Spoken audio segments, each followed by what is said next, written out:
Esto es Intersecciones, un encuentro semanal para conversar sobre cultura, cine, teatro, música, eventos usuales y experiencias inusuales de los que transitamos por la ciudad. Desde New York les habla Raúl Galope.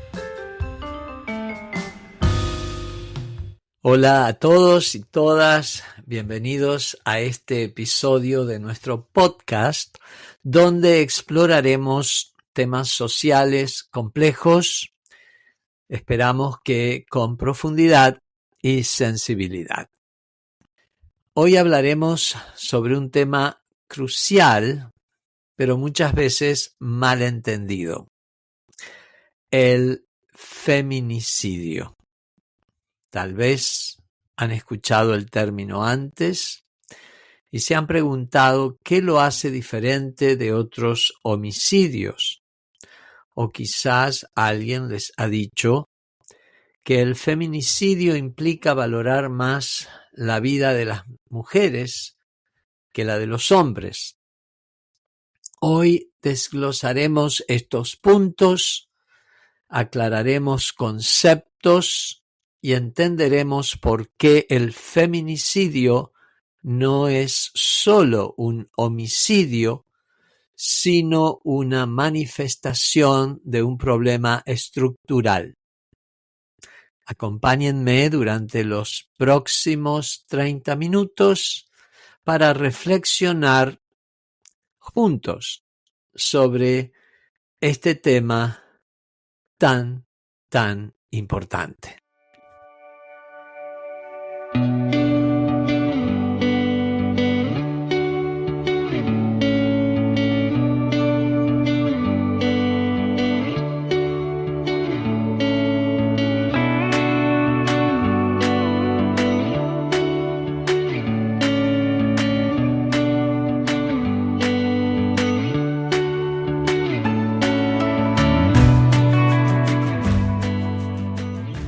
Primero definamos el término.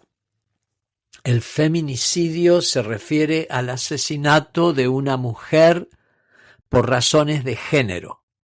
Es decir, no se trata simplemente de que una mujer sea asesinada, sino de que la razón por la que ocurre está vinculada a su condición de género.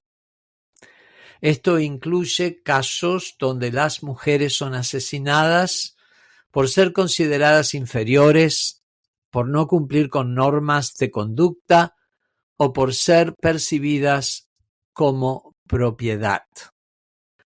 Un ejemplo claro son los casos de violencia extrema dentro de relaciones de pareja o situaciones donde se castiga a una mujer por reclamar sus derechos. Y aquí creo que es importante aclarar algo que también viene usándose de manera equivocada o tergiversada o generalizada, y que es la diferencia entre sexo y género. Todo el mundo ahora usa la palabra género como que es una manera más correcta de referirnos al sexo, y son dos cosas totalmente distintas. El sexo biológico es algo que nos identifica o que pueden identificar nuestro sexo biológico al nacer. Generalmente en lo que llamamos lo normativo existen dos sexos, el masculino y el femenino, o macho y hembra, pero hay casos de cuestiones biológicas donde a veces ocurren una intersexualidad donde los dos sexos pueden estar no desarrollados completamente o desarrollados de alguna manera, ¿no es cierto? Y eso hasta hace unas décadas atrás la medicina lo resolvía, a veces de manera autoritaria, escogiendo por el sujeto, por el bebé, cuál era el sexo que o más desarrollado o el más fácil de corregir, digamos.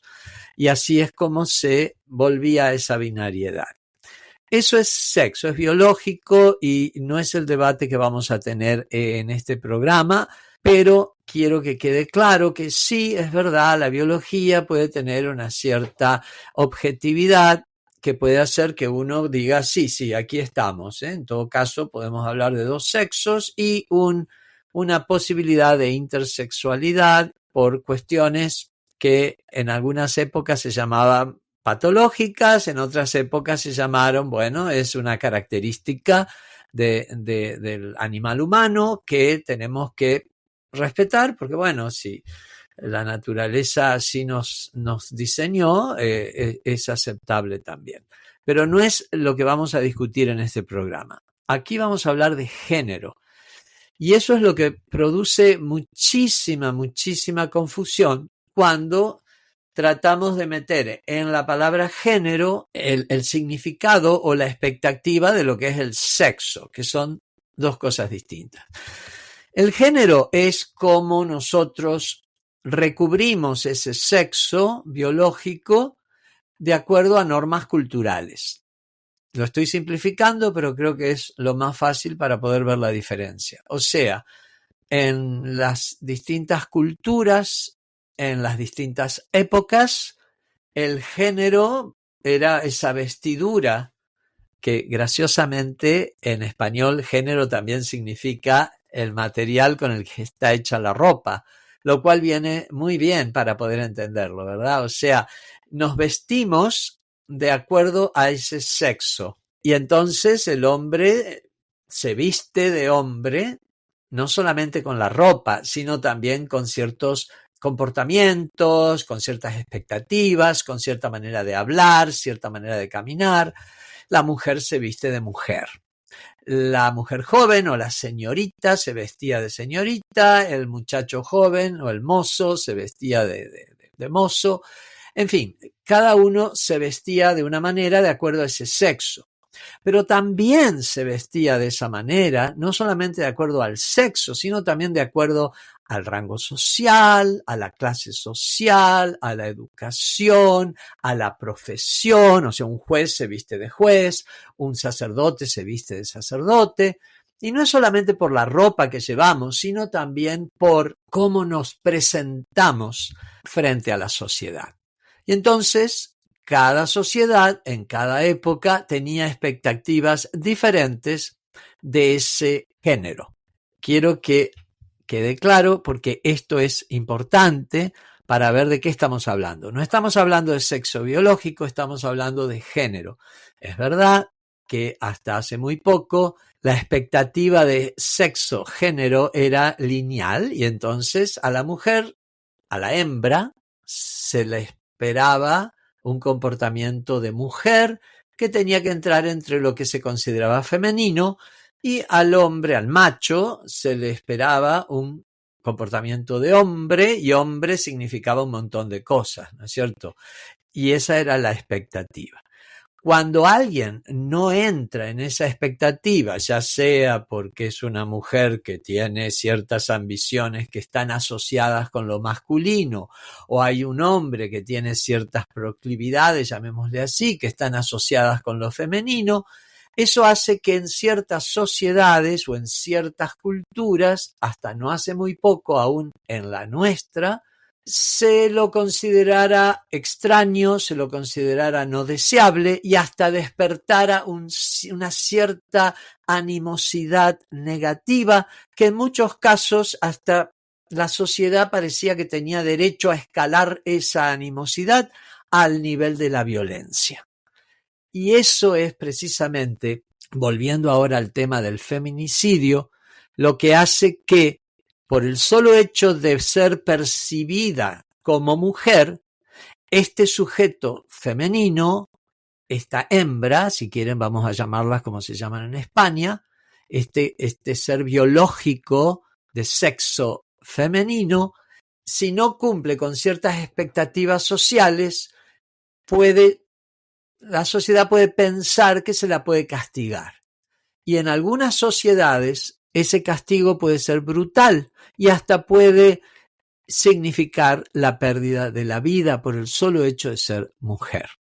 Hay sociedades donde Si un hombre deshonra a la mujer, o sea, sexualmente o de alguna manera, es la mujer la que paga por el crimen con su vida. Y aún en manos de su hermano o en manos de su padre o en manos de su esposo. ¿Por qué? Porque esas sociedades consideran a la mujer como una persona inferior, casi una propiedad. Entonces, volviendo a lo que nos ocupa, hay diferencias en el feminicidio con otros tipos de homicidio. Porque, a diferencia de un homicidio común, el feminicidio tiene un trasfondo cultural y estructural. Estos crímenes no ocurren en un vacío. Están profundamente conectados con sistemas de desigualdad, machismo y patriarcado. Por ejemplo, los feminicidios suelen estar precedidos por un historial de violencia doméstica, acoso o abuso. Y un punto importante, los feminicidios también buscan enviar un mensaje. Muchas veces el asesinato de una mujer refuerza la idea de que su vida tiene menos valor o de que no tiene derecho a desafiar normas impuestas por una sociedad desigual.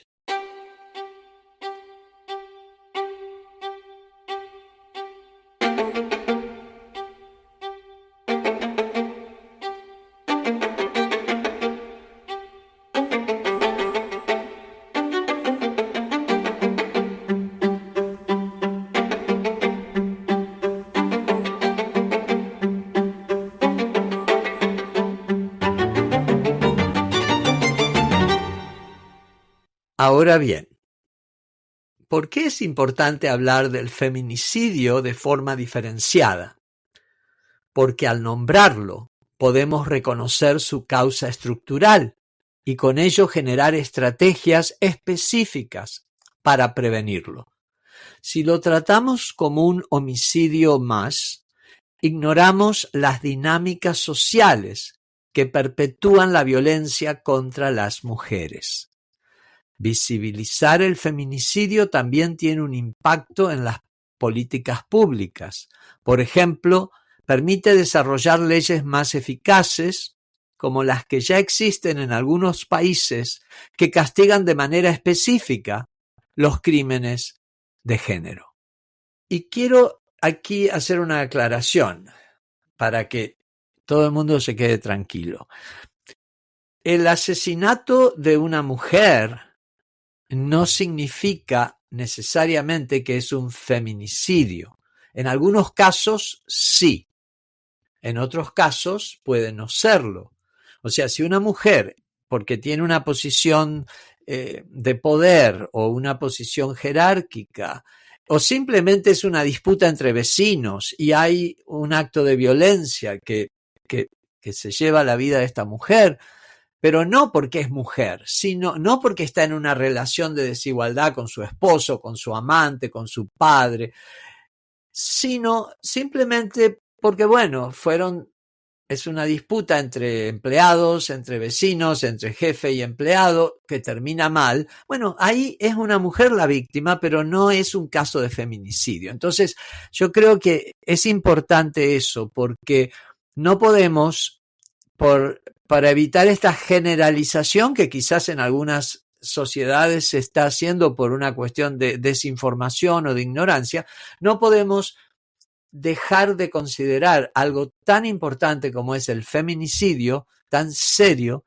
simplemente porque ya por el solo hecho de ser mujer, toda mujer puede reclamar el castigo o la mirada hacia lo que sería el género. Eso que quede claro, porque creo que ahí está la cuestión, no en borrar, invisibilizar el feminicidio que existe, sino diferenciarlo y que no tiene que ver necesariamente con el sexo biológico de la víctima, sino con el género de la víctima. Entonces, el feminicidio es un reflejo extremo de la desigualdad de género. En sociedades donde las mujeres son vistas como subordinadas, la violencia contra ellas tiende a normalizarse. Los feminicidios ocurren cuando esta violencia escaló sin que las instituciones intervinieran de manera adecuada. Hablamos de un problema que no solo es cultural, sino también institucional. La falta de protección, la impunidad y la poca atención a las denuncias de violencia contribuyen a perpetuar este ciclo. Y otro punto crucial es entender que esta violencia estructural también afecta de manera desproporcionada a las comunidades LGTBQ, especialmente a las mujeres trans y a personas no binarias. Al igual que el feminicidio, los crímenes contra estas comunidades muchas veces tienen un trasfondo de odio y discriminación por identidad de género o expresión. La violencia contra las personas LGTBQ también refleja cómo las estructuras sociales penalizan a quienes desafían las normas de género tradicionales. Esto refuerza la necesidad de reconocer las conexiones entre el feminicidio y otros crímenes de odio para abordar el problema desde una perspectiva interseccional.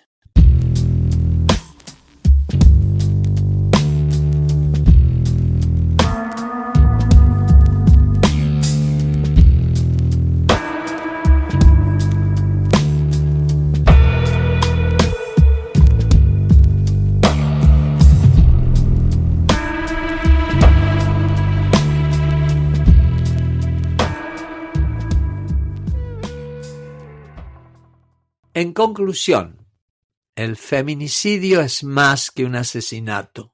Es una expresión de la desigualdad de género y del machismo estructural que aún persiste en nuestras sociedades.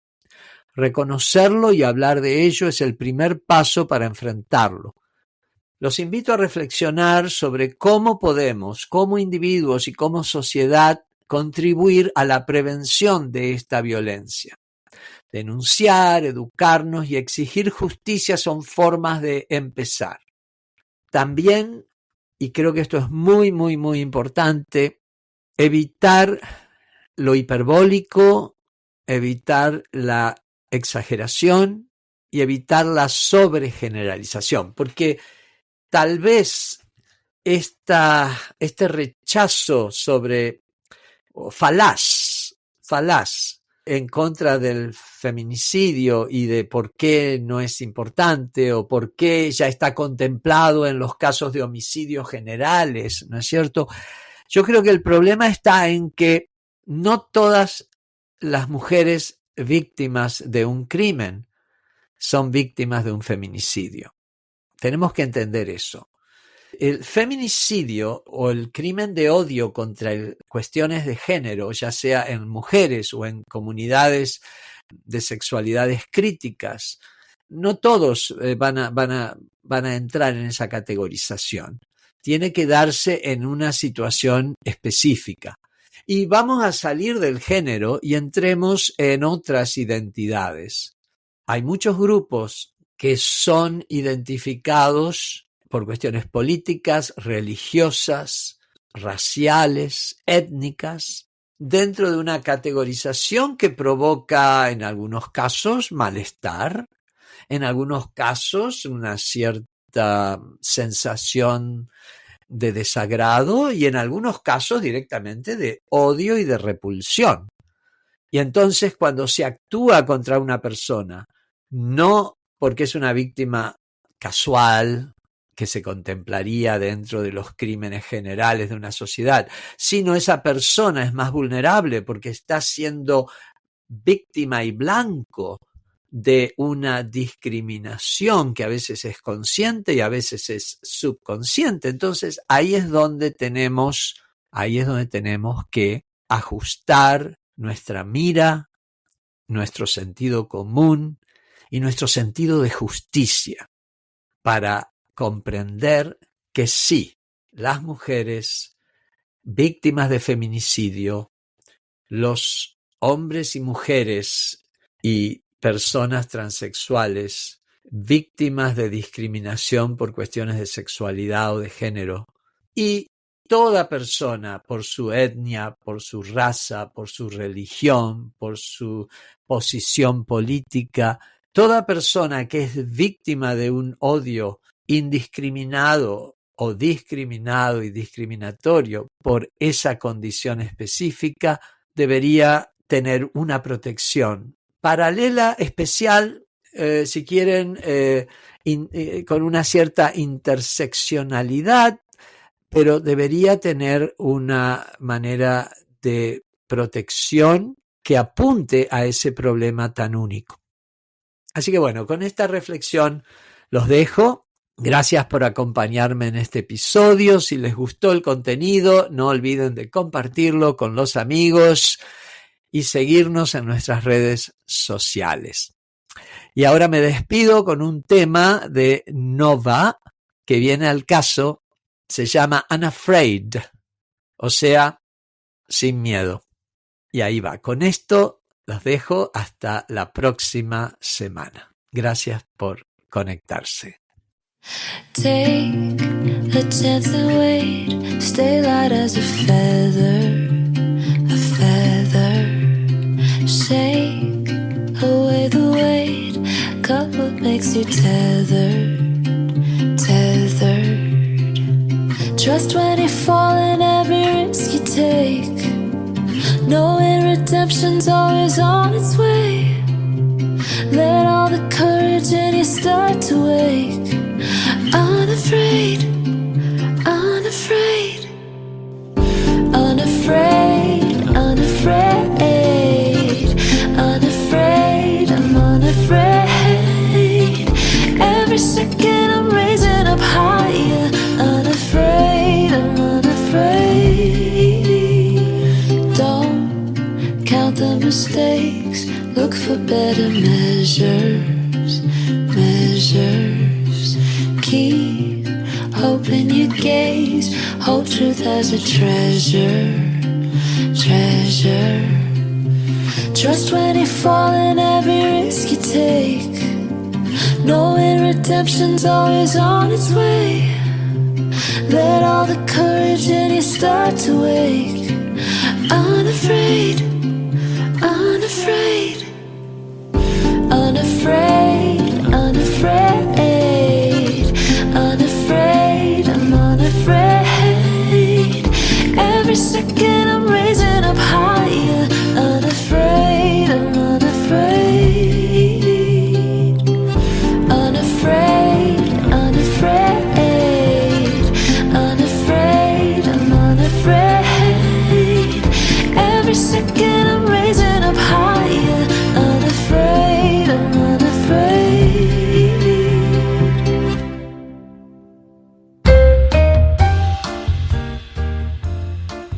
Aquí concluyen nuestras intersecciones de hoy. Muchas gracias por escuchar y hasta la próxima intersección.